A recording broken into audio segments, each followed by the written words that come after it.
standing out in the cold for justice is getting old. Just standing out in the cold for equity is getting old. And we stand here today to say enough is enough. Enough is enough. So today, this is the last of the Foundation Day roundtables. And when we as AQE heard that they were happening, we knew that AQE needed to have a presence in all of them. We knew we needed to ensure that equity work we have been doing was front and center. And that the many stories from parents, students, of inequity in our public schools was heard and shared. Equally as important was the message that we must use the foundation formula and we must fund it. So shout out to Senator May and Benjamin for giving us the opportunity to do this, even if that wasn't the intention. All around the state, the message has been fund and use the formula. This is not just a New York City thing. This is a New York State thing. Yes, yes. This is an equity thing. Yes, yes. It's time for us to fully fund foundation aid and bring equity to our public schools. Yes, yes. Did you know every year, instead of funding the foundation aid formula, New York State substitute a temporary formula that leaves our schools underfunded and makes our students feel the impact. They call this temporary funding formula foundation aid.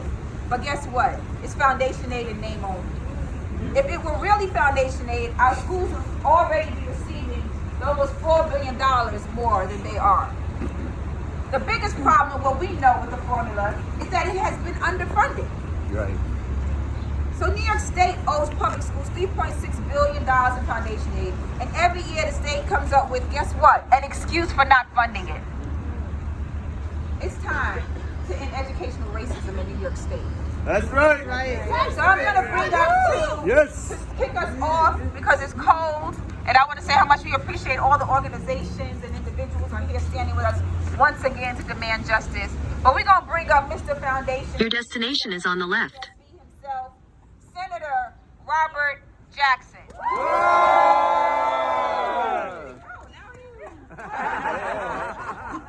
Well, thank you, and good morning, everyone. Yes. Are you ready? Yes. What are you ready for? Foundation aid, funding our schools. And when do we need it? Yesterday. We needed it yesterday. Now, yesterday was years ago.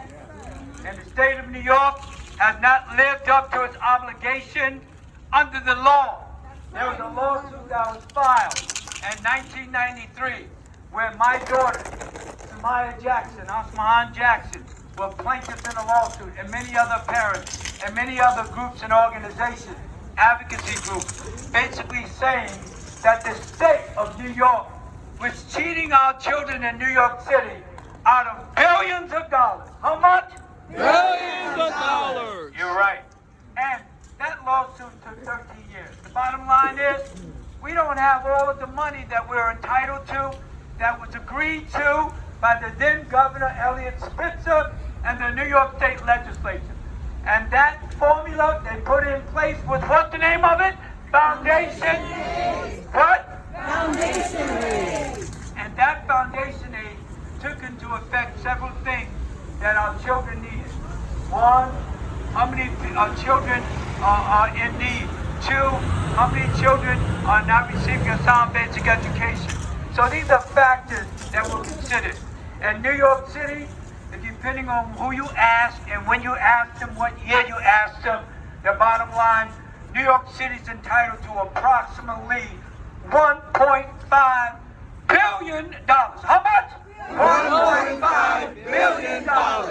The rest of the state of New York is owed money just like New York State. That's right. And in fact, with Billy Easton, who's here now, we went to Rochester, we went to Syracuse, we went to Schenectady, we went to Brentwood, Long Island, we went to other places to look at and talk to the superintendents and everybody like that. And everyone said they are suffering, that they need funding in order to provide the basic education that our children need.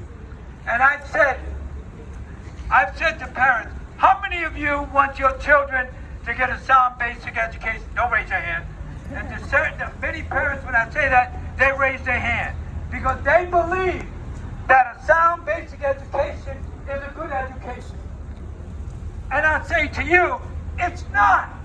It's the minimum standard that the state of New York must give our children under the law. foundation for your children. Is that right? Yes.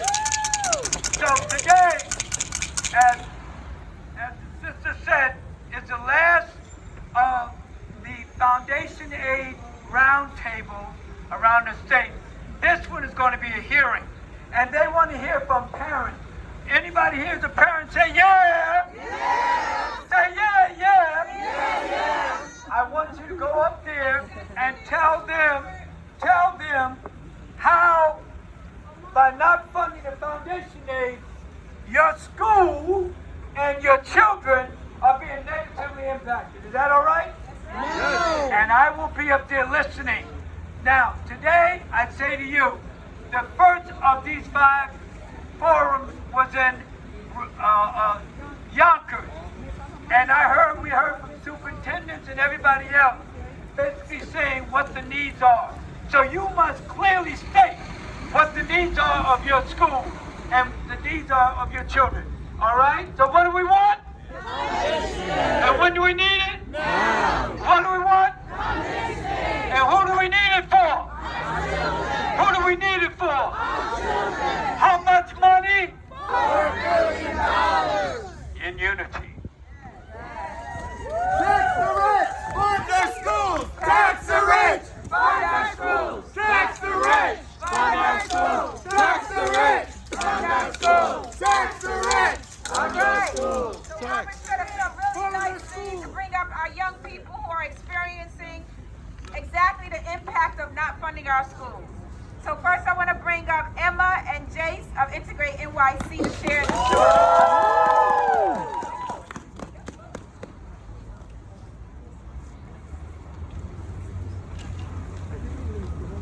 Good morning, y'all. Good morning. Good morning, y'all. Good morning. How y'all doing today? Good. Sadly, Emma's supposed to be in school right now, but she's not. But she's here. You're in school. Right? You're learning. You're right. I'm from Integrate NYC, and so is Emma. Hi, Emma. I'm Emma. We both work at Integrate NYC. I'm supposed to be in calculus class right now, but instead I'm supposed to skip school because in order to get education justice, I was supposed to be in the freak-ass weather in the morning on a Tuesday.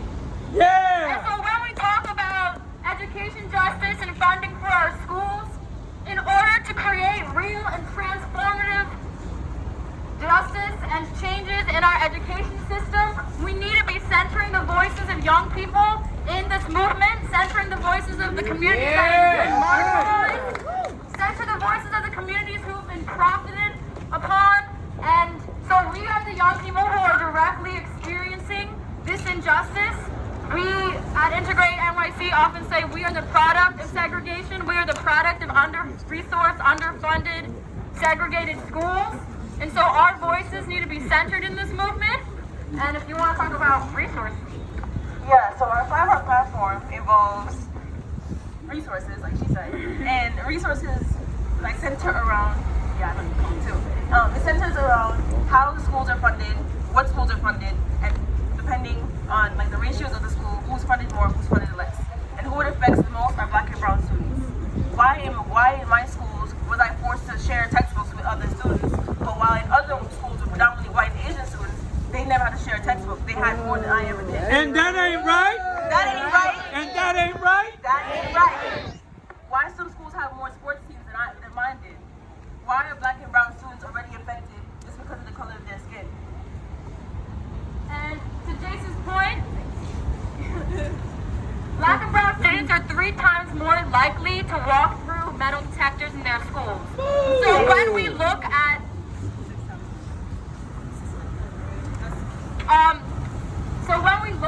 the disparities in these systems, why are we using the resources and funding for Black and brown schools on over-policing? That's where their resources and funding are going in those schools. So in predominantly white or Asian schools, the majority of our resources and funding are going to our education. And so where are we allocating this funding, and how are these communities who are impacted, who are the ones attending these schools, how are they deciding what happens to their funding? All right, thank you so much.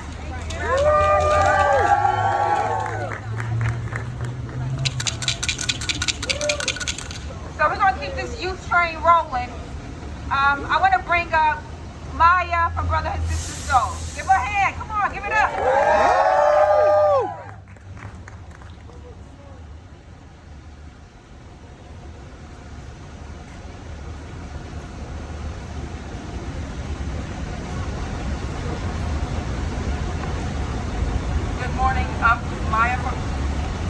Good morning, I'm Maya from the Brotherhood Sisters. So, and here's my speech.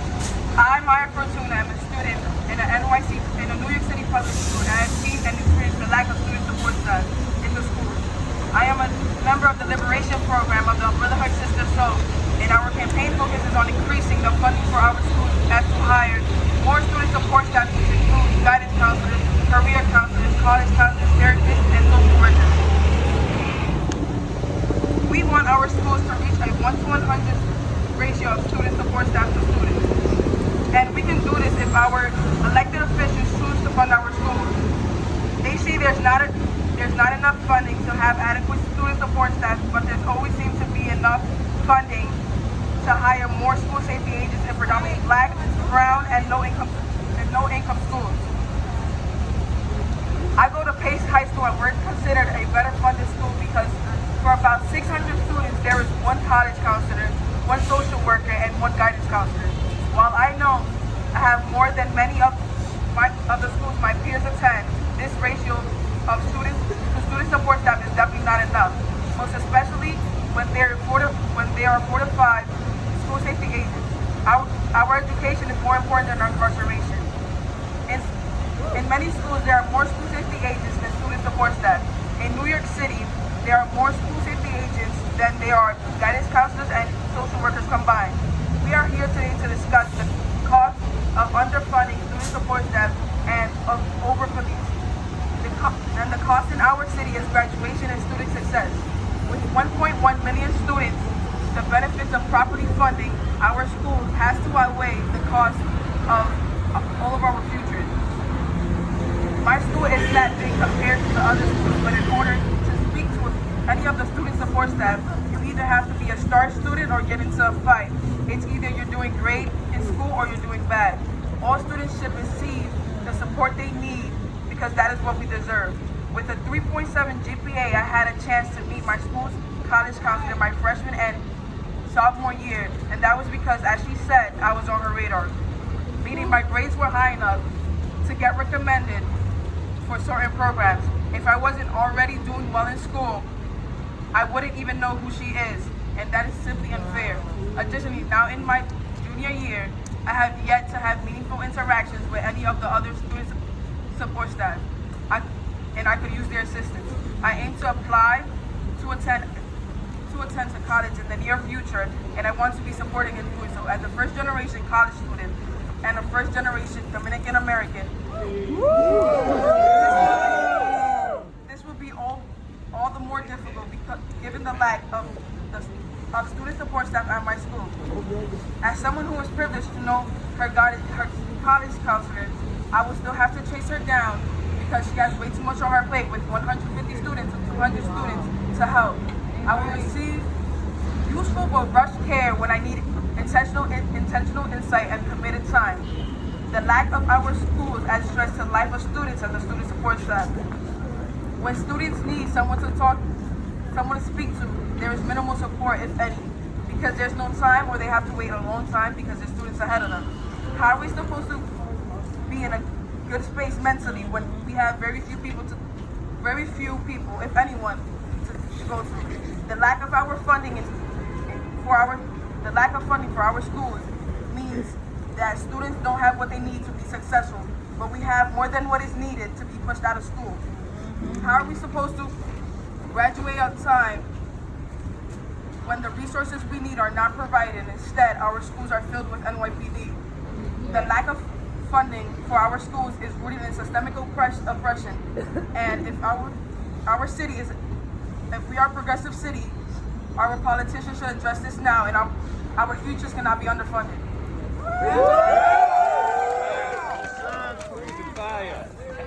Well done.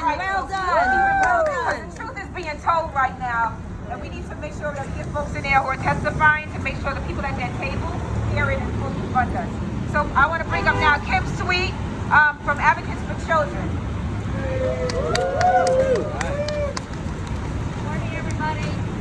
Morning. Advocates for Children, we work with. Gotta hold. Okay. Hi. Yeah. At Advocates for Children, we work with families to address barriers to education for students who tend to fall through the cracks. That includes students with disabilities, multilingual learners, students in foster care, and students who are homeless. Every day, we hear from parents who are struggling to get their children the support and the services they need to succeed in school. In just the first 2 weeks in November, more than 150 parents and professionals called us with questions and concerns about the education that their students were receiving. I wanted to give just a few examples of what we heard in those calls. A student with ADHD had been retained twice because he didn't get the support he needed to help him focus and make progress in school. A student whose individualized education program required he be in an integrated co-teaching class, which has 2 teachers, was instead sitting in a regular general education class because the school said it couldn't afford to hire the second teacher. A student's parents felt like she had no choice but to pay for a private reading tutor because her child had fallen so far behind and the school said it had no additional support to teach her child to read. These calls are unfortunately typical of the thousands and thousands of calls we receive every year. What they show is that students with special needs are not getting the support and the services that they need to succeed in school. More generally, across the whole school population, we see a tremendous need to provide evidence-based instruction in reading and to provide social and emotional support for all students. For the more than 100,000 students we have in our system who are homeless, and more than 8,000 students who are in foster care, these needs are even greater and they're not being addressed. All this is why we are so frustrated that year after year, we have to ask the state to fund what New York City is owed. And so we are proud to stand here today with AQE and with all of you to demand that our children in New York City get what they're owed from New York State. Thank you.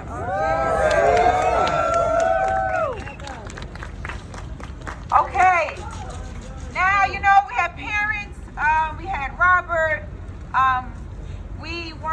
we have a representative currently from, I'm sorry, we haven't had parents, we had students. And we have a representative from Public Advocate Jamani Williams' office, Daniel Garcia, who's come to share a message from the Public Advocate. Give it up. Good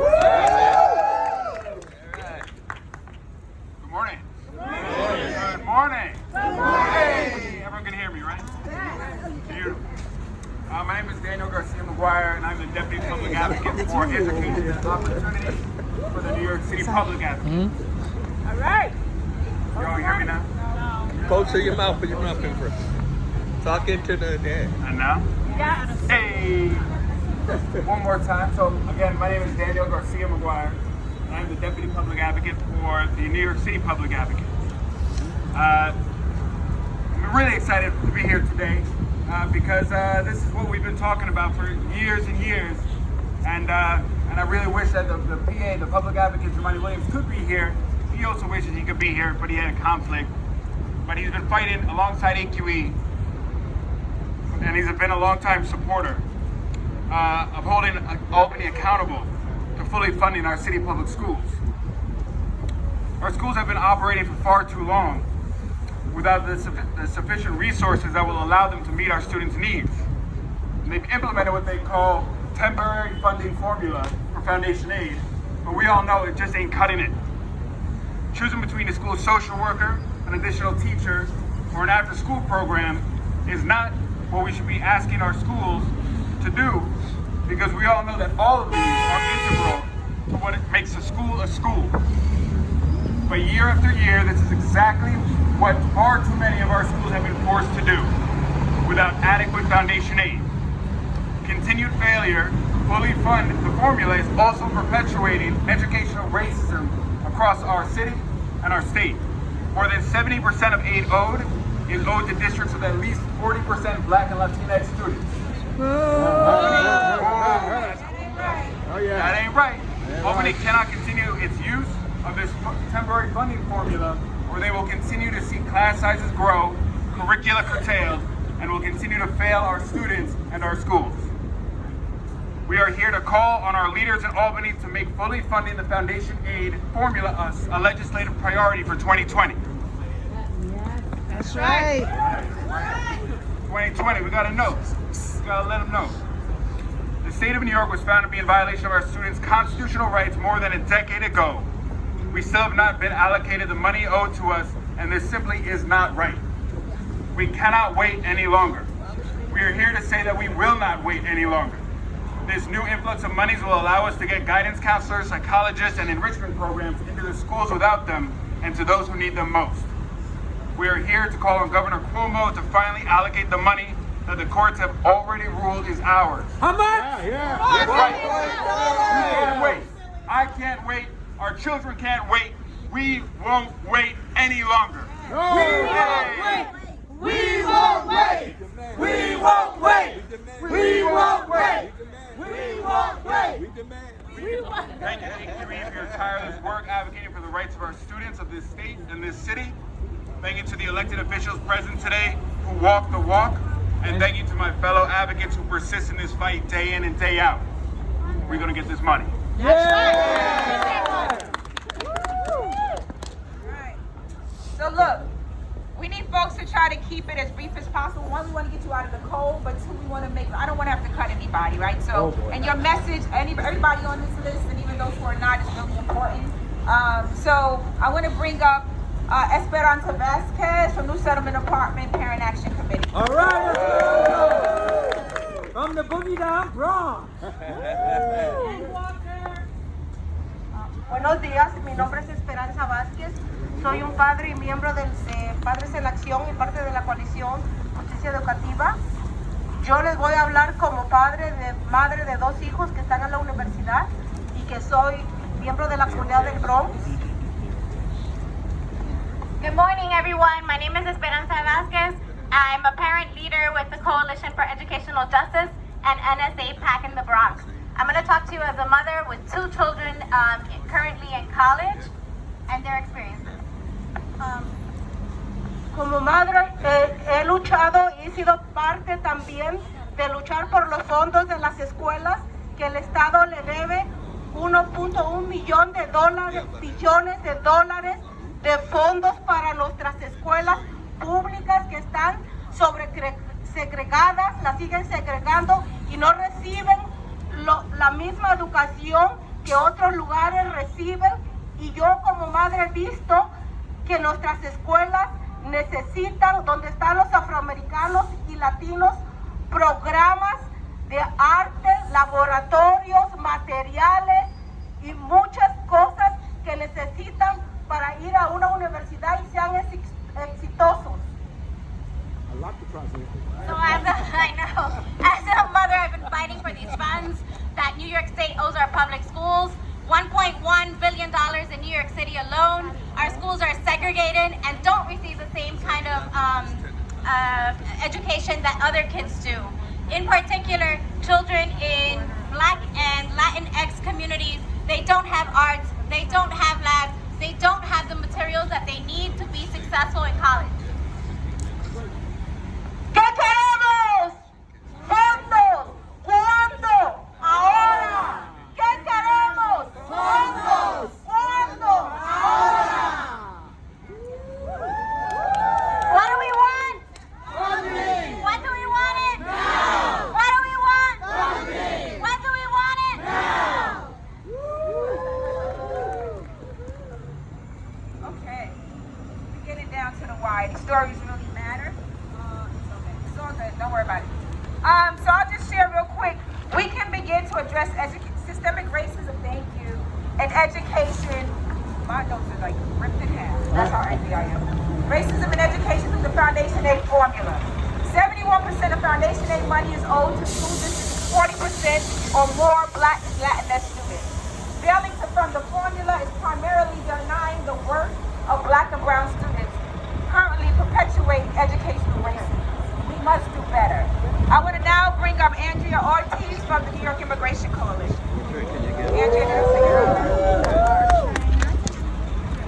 Andrea Ortiz.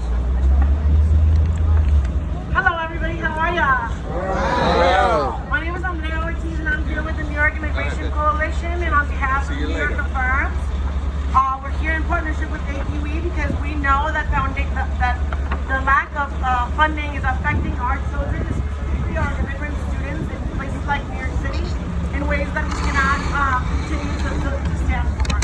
In New York City, yes, the lack of funding affects the number of counselors and social workers. It affects the number of arts and education.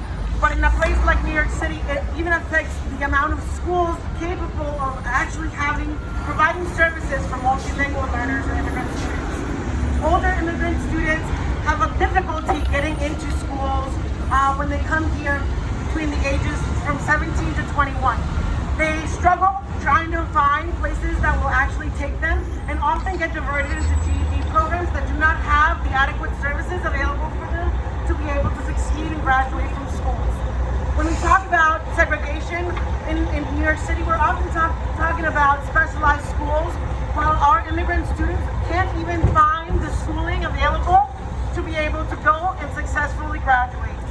One in three students, immigrant students, multilingual students, is graduating on time, and almost just as many are dropping out. That means that we are not doing what we need to do for our immigrant students because we haven't funded the foundation aid formula, and we've been owed that money for over a decade. So it is time now to do what is needed to be able to include and incorporate immigrant students into the system. Thank you. All right, hang in there, folks. We got 3 more folks, and we up there to send our message up there in that chamber, wherever it's going to be. So now I want to call up Jamel. Jamel, I don't have your last name. My apologies. From New York Communities for Change. Give it up. Good morning, everyone. Good morning. Good morning, everyone. Good morning. My name is Jamel Henderson, and I proudly represent not only New York Community for Change, but I'm the coordinator for Community Rising Alliance, which is a coalition to encourage the governor to fully fund community once and for all for everyone and the people of the city and state of New York. But today, this morning, it's about the children. It's about the brothers, the sisters, the cousins of CUNY students who are right now attending schools where right now schools that are in our communities, heating systems are on the verge of collapse, where textbooks are more than 3 editions behind, where mental health counselors who do not look like our students do not understand the everyday experience of what we deal with and are overwhelmed by a ratio of over 2,300 to 1. Let me put this to you all in real perspective. If you walk down Chambers Street, there is a school, PS 234, in Tribeca. Do you think they have the same lack of resources and funding as PS 335 in Crown Heights, Brooklyn? No. Do you think they have the same lack of resources and funding like the schools in the South Bronx that look like your children? No. This is the moment right now where we're not asking, we are demanding that the governor release this money to fund our schools so our children can have the opportunity to go to college and pursue a higher education to be the real movers and shakers of our city right now. This governor does not care about the interests of what you deal with each and every single day. If that was the case, he would not have taken your votes for granted when he ran for office several years ago. He is sitting high, getting ready to have this massive birthday party where he's going to collect hundreds and thousands of dollars. Meanwhile, we're out here in the cold asking and demanding for a governor who's supposed to be the progressive governor and touts that this is supposed to be a progressive state to fund our schools so that way our children can have the same opportunity like PS 234 right here in Tribeca. This affects our children, and we're not taking it anymore. So Governor Cuomo, wherever you are, we want you to pay us what we CEO. Thank you. All right, we got two more folks. Hang in there. We're going to ask the last two folks if they can keep it as brief as possible. I want to bring up Teresa Ramirez from Make the Road New York.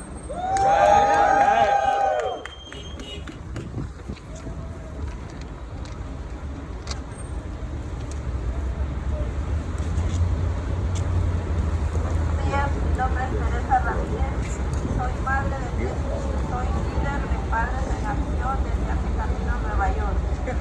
Hoy estoy aquí es porque necesitamos organizarnos como padres para exigir que el gobernador y los legisladores del estado de Nueva York cierren la brecha del dinero que se debe a los niños de nuestra comunidad.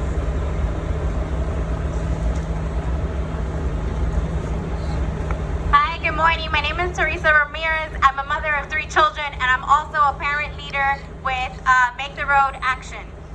Today I'm here because we need to organize ourselves as parents to demand that the governor and legislators of New York close the gap in terms of the money that is owed to our children in our community.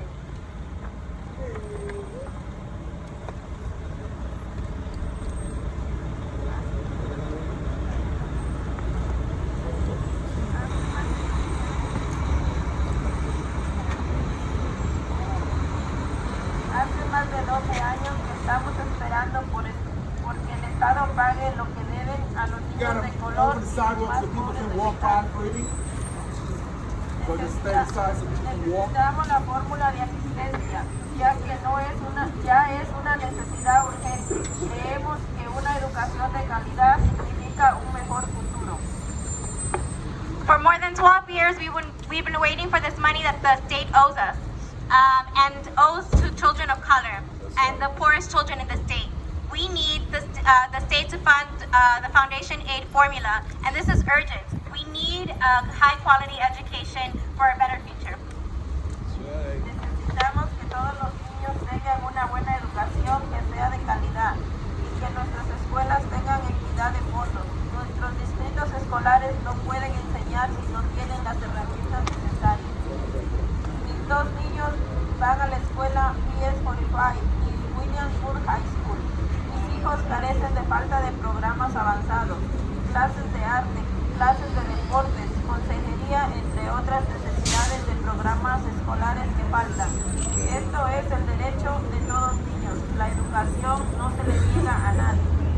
Financiar completamente la fórmula de Fundation en el presupuesto estatal del 2021.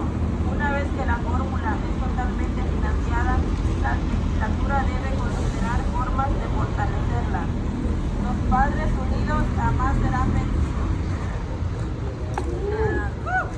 We need for all of our children to have a high quality education, and that our schools have the funds that they need.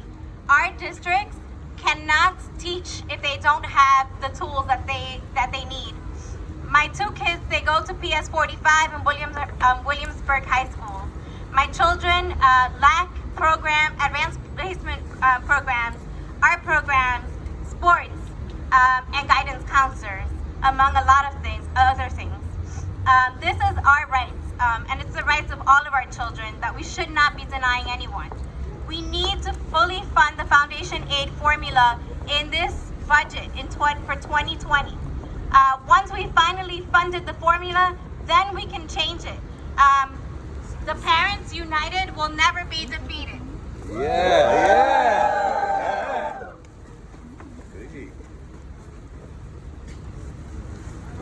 Last but not least, we're going to bring it home with a parent, very powerful parent, Tanisha Grant. Hang in there, folks. Thank you.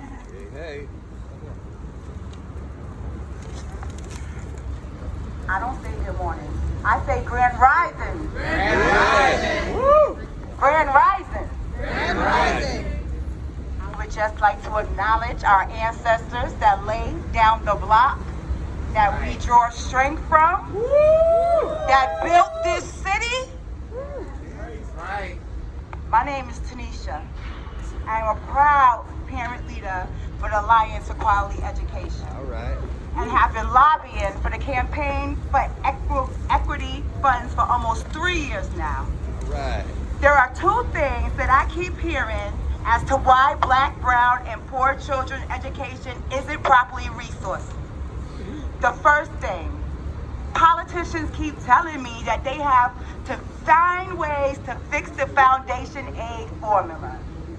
How do you fix something that's never been properly funded in the first place? Right. And second, we need to find the money. First of all, New York State is one of the richest in the country. Right. So I don't believe the money is not there. Even if that was the case, we have a way it can be properly funded. We can tax the wealthy. For too long, culturally responsive education has been denied to Black, brown, and low-income children. I know from personal experience because I wasn't truly educated until I was no longer in school. Our students are not only suffering from a lack of funding, they are also suffering from lack of representation in their teachers and in their curriculum. We need a brand new curriculum that is diverse and reflects the student population. Say it after me. New York State needs to fund it. New York State needs to fund it. We need adequate services for our children with special needs. Right. As of right now, early development students with special needs have a hard time finding seats because there are so few. New York City increases the budget for special needs children every year, but it's not enough. We need state money to fund every service that children with special needs deserve. Say it after me. New York City needs to fund it. New York City needs to fund it. New York State needs to fund it. New York State needs to fund it. How, in America, in 2019, can our education funds be so limited? Why isn't our children's education a top priority for every politician? Legislators have the power to address this and have neglected to, and as constituents, we have the power to make legislators correct the systematic racism embedded in our education system. As a parent and a grandmother of an autistic grandson, I will keep fighting until every child in New York State receives a well-funded, culturally responsive education. And I hope many parents will join me in demanding that Governor Cuomo and New York State legislators fully fund our public schools. Say it after me. New York State needs to fund it. Loud. New York State needs to fund it. Thank you. Alright, so I'm going to close it out by saying this. Governor Cuomo ran on funding CFP. Then cut the millionaires tax, otherwise billions of dollars to our schools. He says money doesn't matter and that he wants to shut down the last monopoly of public education. He called our walking 150 miles to Albany a publicity stunt. But he's not alone. There's a whole New York State legislature up there that needs to do their job. Just like we need just like these checks and balances on Donald Trump, there needs to be checks and balances on this governor. We need the New York State legislature, whether the governor believes in our children or not, we do. We need them to step up and fund CFB. We need them to fund the foundation aid formula, and we need them to use it. The question is not whether or not it works. The question is, are you ready to bring equity to our children? The singular most important improvement the state can make in the 2020 legislative session on foundation aid is to actually use it. Not in name only, actually use it. Fully fund the foundation aid formula in the 2021 state budget. Once the formula is fully funded, then we can talk about improvement. Thank you, everybody. Fund it! Fund our schools! Tax the rich! Fund our schools! Tax the rich! Fund our schools! Tax the rich. Fund our schools! Tax the rich! Woo! If folks are going in, you can try to get in now. Make sure you don't have anything in your pocket. It'll make it much smoother. If you have change, put it in your bag. If folks are going in to hear the testimony or actually testify, we should go in now. Thanks, everyone.